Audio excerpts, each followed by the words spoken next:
सनातन धर्म के विशाल महासागर में तीन महान शक्तियां हैं जो इस सृष्टि का संचालन करती हैं। ब्रह्मा जो निर्माण करते हैं, विष्णु जो पालन करते हैं और शिव जो संहार करते हैं। इन्हें हम त्रिदेव कहते हैं। तर्क के हिसाब से देखा जाए तो किसी भी समाज या व्यवस्था में बनाने वाला या पालने वाला सबसे महत्वपूर्ण होना चाहिए। आखिर विनाश करने वाले को कोई श्रेष्ठ क्यों कहेगा? लेकिन भारतीय संस्कृति का आश्चर्य देखिए, हम ब्रह्मा को महाब्रह्मा नहीं कहते, हम विष्णु जी को महाविष्णु नहीं कहते, लेकिन वो भी एक विशेष संदर्भ में। परंतु शिव शिव एकमात्र ऐसे देव हैं जिन्हें महादेव कहा जाता है। देवता हो या दानव, राम हो या रावण, भूत हो या पिशाच, हर कोई शिव के सामने सिर झुकाता है। आखिर ऐसा क्या है शिव में जो उन्हें ब्रह्मा और विष्णु से भी ऊपर एक अलग ही आयाम पर स्थापित करता है? क्या यह सिर्फ अंधभक्ति है या इसके पीछे कोई गहरा विज्ञान और पौराणिक सत्य छिपा है? आज के इस वीडियो में हम पुराणों के पन्नों को पलटेंगे और उन 7 ठोस कारणों को जानेंगे जो सिद्ध करते हैं कि शिव जी ही परम सत्य हैं। शिव की श्रेष्ठता का सबसे पहला और सबसे बड़ा प्रमाण शिव महापुराण और लिंग पुराण की एक कथा में मिलता है। यह कहानी उस समय की है जब सृष्टि का आरंभ हो रहा था। एक बार ब्रह्मा जी और भगवान विष्णु के बीच एक विवाद छिड़ गया। विवाद इस बात पर था कि हम दोनों में से श्रेष्ठ कौन है। ब्रह्मा जी ने कहा, मैं सृष्टि का रचयिता हूँ, इसलिए मैं पिता हूँ, मैं श्रेष्ठ हूँ। भगवान विष्णु ने कहा, मैं इस सृष्टि का पालनहार हूँ, मेरे बिना तुम्हारी रचना जीवित नहीं रह सकती, इसलिए मैं श्रेष्ठ हूँ। यह बहस युद्ध का रूप लेने ही वाली थी कि तभी उन दोनों के बीच एक चमत्कार हुआ। अचानक उनके बीच अग्नि का एक विशाल स्तंभ प्रकट हुआ। वह इतना विशाल था कि उसका ना तो कोई नीचे का छोर दिख रहा था और ना ही ऊपर का छोर। वह अनंत था। उस अग्नि स्तंभ की गर्जना से ब्रह्मा और विष्णु जी स्तब्ध रह गए। उन्होंने निर्णय लिया कि जो भी इस स्तंभ के अंत का पता लगा लेगा वही श्रेष्ठ माना जाएगा।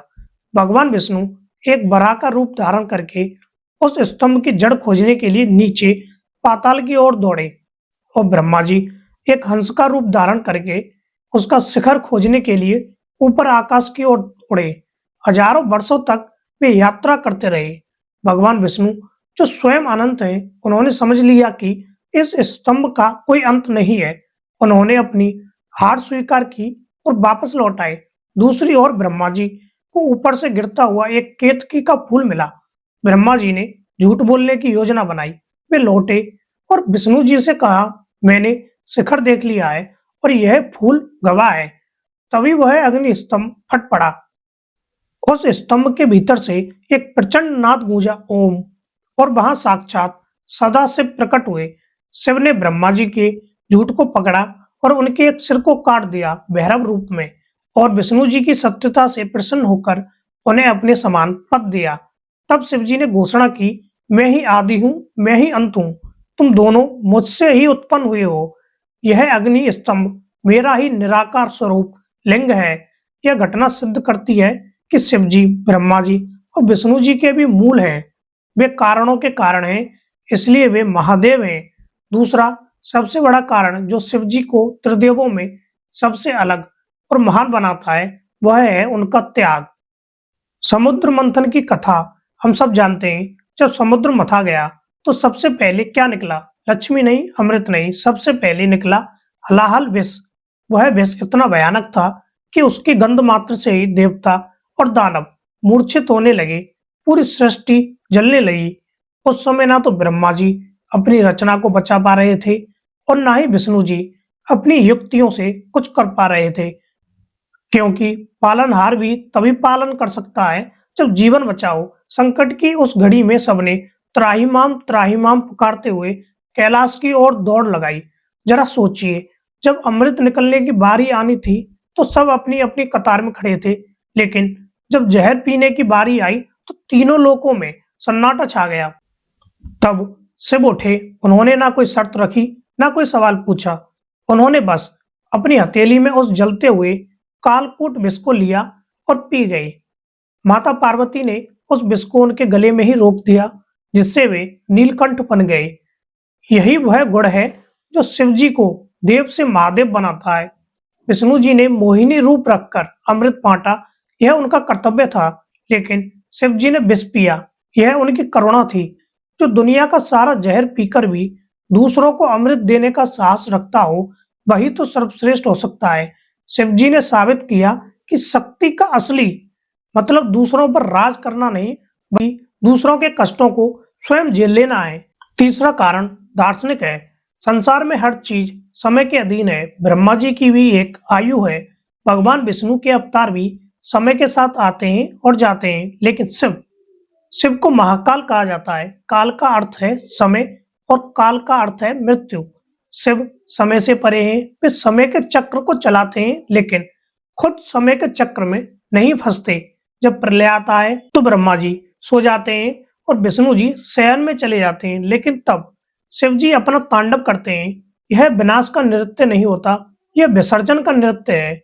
वह सृष्टि को वापस अपने मूल रूप में समेटने की प्रक्रिया है। भौतिक विज्ञान भी कहता है कि matter can neither be created not destroyed, only transformed. पदार्थ ना बनाया जा सकता है, ना नष्ट किया जा सकता है। शिव वही ट्रांसफॉर्मेशन, रूपांतरण है। बाकी देवता अस्तित्व से जुड़े हैं, लेकिन शिव अस्तित्व और अनअस्तित्व के बीच का दरवाजा है।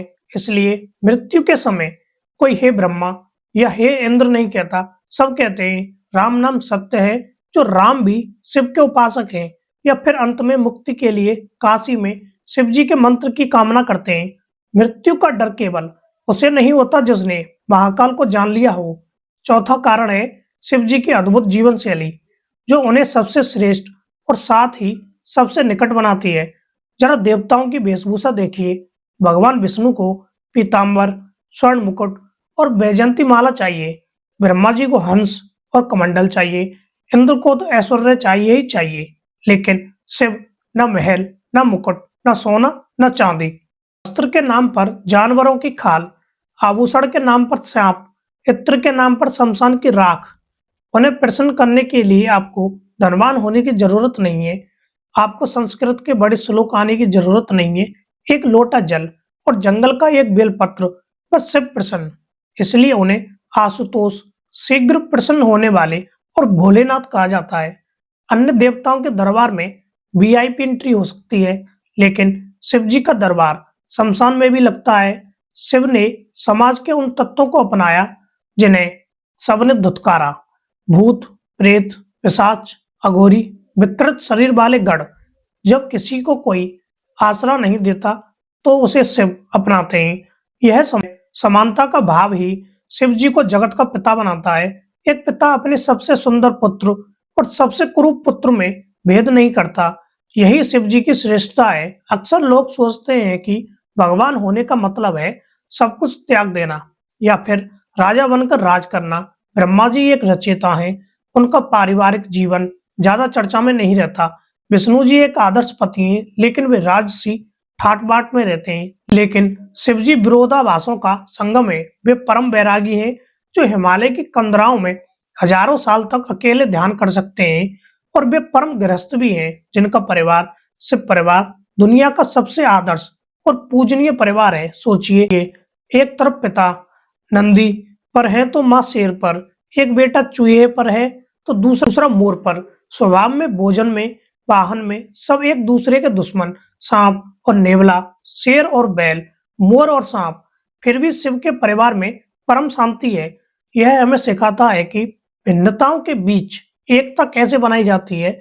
शिव जी ने कामदेव को जलाया, काम नियंत्रण किया, लेकिन फिर भी वे प्रेम के प्रतीक अर्धनारीश्वर बने। वे सिखाते हैं कि संसार में रहकर भी संसार से अलिप्त कैसे रहा जाए।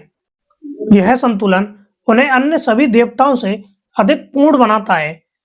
हमारे शास्त्रों में कहा गया है कृष्णम वंदे जगत गुरुम, लेकिन कृष्ण स्वयं जिसकी आराधना करते हैं शिव की। शिव केवल भगवान नहीं है, वे आदि गुरु हैं। जब दुनिया में कोई धर्म नहीं था, कोई वेद नहीं लिखे गए थे, तब शिव जी ने योग का विज्ञान दिया था। सप्त ऋषियों को ज्ञान देकर उन्होंने ही दुनिया में गुरु शिष्य परंपरा की शुरुआत की। नृत्य हो, संगीत हो, व्याकरण हो या आयुर्वेद, सब कुछ शिव जी के डमरू से निकले नाद से ही उत्पन्न माना जाता है। ब्रह्मा वेद के ज्ञाता हैं, लेकिन शिव उस ज्ञान के स्रोत हैं जहां से वेद निकलते हैं। वे ज्ञानमयी हैं। तो दोस्तों, शिव जी को श्रेष्ठ कहना किसी अन्य देवता का अपमान नहीं है। ब्रह्मा जी शरीर हैं, विष्णु जी प्राण हैं, तो शिव जी आत्मा है। शरीर मरता है, प्राण छूटता है, लेकिन आत्मा शाश्वत है। शिव शून्य है, वही शून्य जिससे सब कुछ निकलता है और अंत में उसी में विलीन हो जाता है। वे संहारक हैं, लेकिन बुराई का। वे विध्वंसक हैं, लेकिन अहंकार का। वे रुद्र हैं, लेकिन करुणा के सागर भी हैं। इसलिए जब कोई मुसीबत आती है तो देवता भी कहते हैं, नमामि समीशान निर्वाण रूपम। क्योंकि जब सारे दरवाजे बंद हो जाते हैं तो महाकाल का दरवाजा हमेशा खुला रहता है। अगर आप भी उस महादेव के भक्त हैं तो कमेंट्स में हर हर महादेव लिखना ना भूलें। आप शिव के किस गुण को सबसे ज्यादा मानते हैं, उनका भोलापन या उनका रौद्र रूप, हमें नीचे बताएं। इस वीडियो को अपने परिवार और मित्रों के साथ शेयर करें ताकि सनातन का यह सत्य सब तक पहुंचे। ऐसे ही अद्भुत आध्यात्मिक वीडियो देखने के लिए हमारे चैनल को सब्सक्राइब करें। नमस्कार।